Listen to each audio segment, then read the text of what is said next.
د کندوز امنیه قمندانۍ له لوري د 9 تنو غلو نیول کېدل. یاد کسان هغه وخت د امنیتي ځواکونو له لوري ونیول شول چې د کندوز څخه په لویه لاره یې له یو تن سراب څخه 7 میلیونه افغانۍ او 50,000 امریکایي ډالر غوښتل غلا کړي چې له غلا مخکې د امنیتي ځواکونو لخوا ونیول شول. یادو تورنو کسانو په خپل جرم اعتراف کړی. له ابتدایي تحقیقاتو څېړلو وروسته به عادي او قضایي ارګانونو ته وسپارل شي.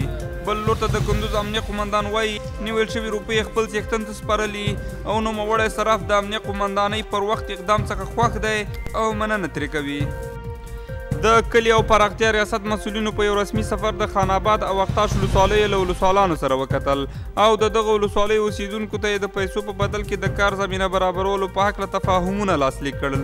یا د پروژه به د ASIO موسسې په همکارۍ سره په ګډه تطبیقیږي.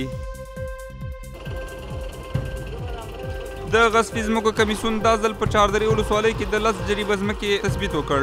د دې کمیسیون مسؤلینو په وینا دوی هوډ لري چې په دې ولایت کې د یو جریب ځمکې چې غصب شوي وي دوی به یې راګرځوي او د بیت المال په حساب کې به یې اضافه کوي.